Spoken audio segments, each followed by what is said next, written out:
তুমি তো আজকাল অনেক কথা বলতে শিখেছো দেখছি। এর আগেও কথা বলতে জানতাম বড় বৌদি, কিন্তু তখন কথা বলার দরকার হয়নি। আসলে তখন তো এই বাড়িতে এক ভূমিকায় আসতাম, আজকে এই বাড়িতে অন্য ভূমিকায় এসছি, তাই না? আর যখন বারবার শুনি যে আমাদের বস্তির লোকেদেরকে টেনে কথা বলা হয়, তখন একটু কথা বলতে ইচ্ছে করে বই কি। সাক্ষ্য বাবা, তুমি ওই রাস্তায় তোমার ওই ডাক্তার বন্ধুকে গাড়িতে তুলে নিয়ে গেলে, তাতে তোমার সম্মান বেড়েছিল।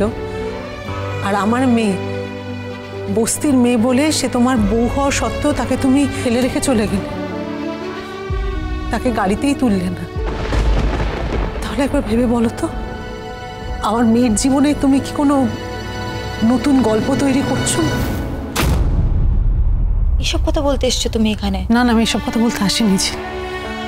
আমি আমার কর্তব্য করতে এসেছিলাম, মানে নিমন্ত্রণ করতে এসেছিলাম। এখন জামাই যাবে কি যাবে না সেটা ওর ব্যাপার। জামাই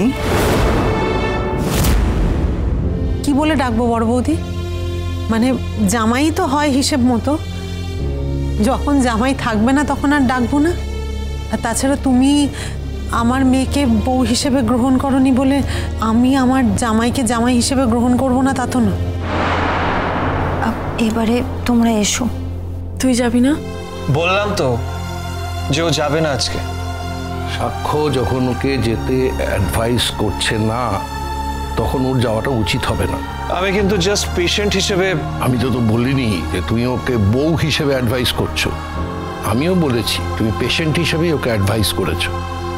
ঝিল, আমি তোকে অর্ডার করছি, তুই বাড়িতেই থাকবি, খাবি, শুয়ে পড়বি, অন্য কোনো কাজ করবি না।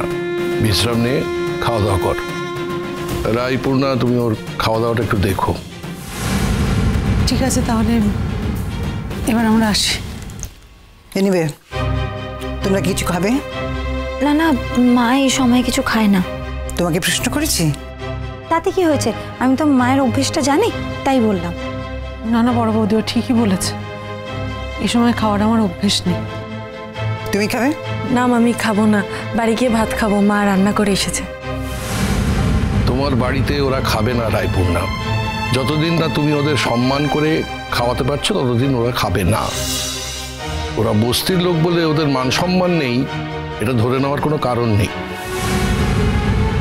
তুমি ঠিকই করেছো মিনু, যেদিন সত্যিকারের সম্মান পাবে, মর্যাদা পাবে, সেদিনই খাবে।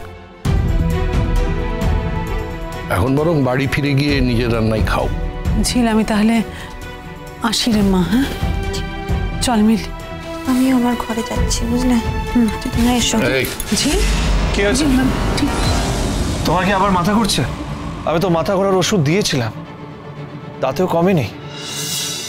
মানে এরকম তো সাধারণত হয় না। ওর ব্লাড প্রেশারটা সত্যি খুব লো, তাই আমি ওকে বারবার রেস্ট নিতে বলছি।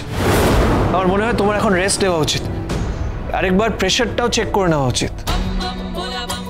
আপনি আমার জন্য অনেক করেছেন, তার জন্য আপনাকে অনেক অনেক ধন্যবাদ। আর কিছু করতে হবে না আপনাকে।